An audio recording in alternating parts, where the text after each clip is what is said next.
अस्सलाम वालेकुम दोस्तों दिल्ली के कनॉट प्लेस में एक होटल है जिसे reds and blue Marina hotel कहा जाता है। 17 जनवरी 1948 को जब दिल्ली में शदीद सर्दी पड़ रही थी तब इसी होटल में नाथूराम गोडसे और नारायण आप्टे आए थे। वक्त सुबह 11 बजे से पहले का था। दोनों ने एस देशपांडे और एस एन देशपांडे नामों से कमरा बुक कराया था। उस दौर में आज की तरह किसी होटल में रूम बुक करवाते वक्त आधार कार्ड या कोई दूसरा शनाख्ती दस्तावेज़ नहीं दिखाना पड़ता था। ये दोनों दोस्त 15-20 मिनट में एक टैक्सी में कनॉट प्लेस तक पहुँचे। ये होटल जाते वक्त अलबर्क रोड से गुजरे। उस दिन यहाँ के बरला हाउस में 79 साल महात्मा गांधी भूख हड़ताल पर थे। उन्होंने देखा कि हज़ारों दिल्ली वाले गांधी से इस भूख हड़ताल को ख़त्म करवाने के लिए बरला हाउस की तरफ पहुँच रहे हैं। आप्टे और गोडसे दिल्ली में गांधी को मारने आए थे। उन्हें होटल की पहली मंजिल पर कमरा नंबर 40 मिला था।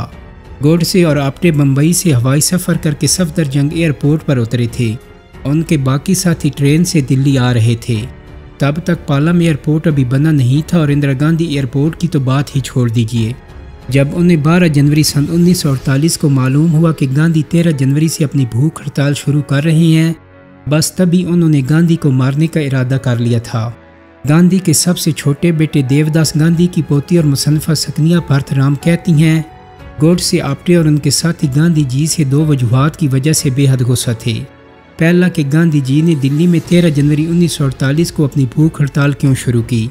दोस्तों, गांधी जी ने भूख हड़ताल इसलिए शुरू की थी क्योंकि दिल्ली में मुसलमानों को मारा जा रहा था, उनके असासे लूटे जा रहे थे। तशद्दुद और आग थमने का नाम ही नहीं ले रही थी। सारी कोशिशें नाकाम हो रही थीं। आखिर में इस पुरतशद्दुद मुश्तइल हजूम पर इखलाकी दबाव डालने के इरादे से गांधी ने 12 जनवरी सन 1948 को भूख हड़ताल करने का फैसला किया था। उनके बेटे देवदास गांधी, जो उस वक्त हिंदुस्तान टाइम्स के एडिटर थे, गांधी को भूख हड़ताल पर ना जाने का मशवरा दिया। दूसरी वजह यह थी कि जब हिंदुस्तान की तकसीम हुई तब सरकारी असासे इंडिया और पाकिस्तान में तकसीम हुए। सरकारी ख़जाने में मौजूद रकम भी तकसीम की गई और पाकिस्तान के हिस्से में 75 करोड़ आए। इंडियन हुकूमत ने शुरू में पाकिस्तान को 25 करोड़ रुपए तो दे दिए, लेकिन 55 करोड़ रुपए देने से इनकार कर दिया। गांधी चाहते थे कि वो रकम भी पाकिस्तान को फौरी तौर पर दे दी जाए। गांधी के इस रद्द-ए-अमल की वजह से गोडसे और उनके साथियों का गांधी पर गुस्सा था। गोडसे और आप्टे को अब अपने बाकी साथियों के आने का इंतज़ार था। वो कोई दिल्ली घूमने नहीं आए थे। शाम होते होते उनके साथी, जिनमें मदन लाल पावा, विष्णु करकरे और गोपाल गोडसे शामिल थे, मरीना होटल पहुंच गए। ये दस्ती बम, टाइम बम और पिस्तौल लेकर दिल्ली आए थे। फ्रीडम एट मिडनाइट में मुसन्निफ डमिक लोपेर और लेरी कोलिंस दावा करते हैं कि मरीना होटल में कमरे में गांधी को मारने का मंसूबा बनाते वक्त करकरे ने अपने और आप्टे के लिए विस्की मंगवाई। गोडसे विस्की नहीं पीता था, वो कॉफ़ी पसंद करता था, लिहाजा वो मरीना होटल में बार बार सिर्फ कॉफ़ी ही मंगवाता रहा। मरीना होटल में तय हुआ कि गांधी पर 20 जनवरी को पूजा के दौरान बम से हमला किया जाएगा।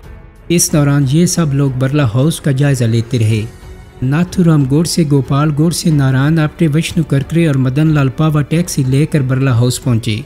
आप्टे ने रीगल से टैक्सी वाले से किराए पर बहस के बाद टैक्सी ली। बरला हाउस में धमाका मदन लाल पावा ने किया। बाद में मालूम हुआ कि वो एक देसी साख्ता बम था जिससे बड़े पैमाने पर नुकसान नहीं पहुंचा। इस धमाका के लिए मदन लाल पावा को गिरफ्तार कर लिया गया। दोस्तों, ये सब गांधी की जान के प्यासे थे। उनका इरादा था कि पहले पूजा के दौरान बम फेंका जाएगा और जब वहां पर भगदड़ मचेगी तो गांधी पर गोलियां बरसाई जाएंगी। पावा और विष्णु करकरे पहले बरला हाउस पहुंच गए थे। बाकी टैक्सी ड्राइवर सरजीत सिंह की टैक्सी में वहां पहुंचे। सरजीत सिंह बाद में सरकारी गवाह बन गए थे। मदन लाल पावा एक फोटोग्राफर के रूप में वहां पहुंचे थे। धमाके के बाद उनके साथी वहां से निकल भागे। इधर पहली बार में कामयाबी ना मिलने के बावजूद गोडसे और आप्टे 10 दिनों में दूसरी बार एयर इंडिया की परवाज़ से दिल्ली आए, क्योंकि ये दोनों 20 जनवरी के बाद मुंबई चले गए थे। पुलिस के डर से ये मरीना होटल नहीं गए थे। अब इन्हें पुरानी दिल्ली रेलवे स्टेशन का वेटिंग रूम ही महफूज नज़र आ रहा था। गोडसे ने नारायण आप्टे के साथ वेटिंग रूम में रात गुजारी। उन्हें ये खबर मिली कि गांधी 27 जनवरी को मेहर वली में वाक़या सूफी बुख्तियार काकी की दरगाह पर जाएंगे। दरअसल काकी की दरगाह को मुश्तइल हजूम ने नुकसान पहुँचाया था, जिस पर गांधी बहुत नाराज़ थे। गांधी के इस दौरे के बारे में मालूम होने पर गोडसे और दीगर साथियों का खून खौल उठा। तारीखनान दिलीप समीन कहते हैं कि गांधी के बुख्तियार काकी की दरगाह पर जाने के बाद इन अफराद ने तय कर लिया कि उन्हें जल्द ही कत्ल कर दिया जाएगा। गांधी पर गोली गोडसे को चलानी थी, जिन्होंने बर्ला हाउस के लिए टांगा लिया। गांधी के आखिरी दिन के हर लम्हे पर नज़र रखने वाले साफ स्टोन मर्फी लिखते हैं, 20 जनवरी को होने वाले हमले के बाद बर्ला हाउस में 30 पुलिस वाले तैनात थे। नेहरू और पटेल की सिक्योरिटी बढ़ाने की दरख्वास्त को गांधी ने मान लिया था, लेकिन जब उन पर गोडसे ने गोली चलाई तब उनके साथ सादा लिबास में मौजूद रहने वाला पुलिस वाला AP भाटिया गैर हाजिर था। उस दिन उसकी कहीं और ड्यूटी लगा दी गई और उसकी जगह गांधी की हिफाजत के लिए कोई और तैनात नहीं था। गांधी के साथ रहने वाले गुरबचन सिंह भी नहीं थे। दोस्तों, एक सवाल ये भी है कि क्या बर्ला हाउस के अंदर कोई भी आराम से दाखिल हो सकता था?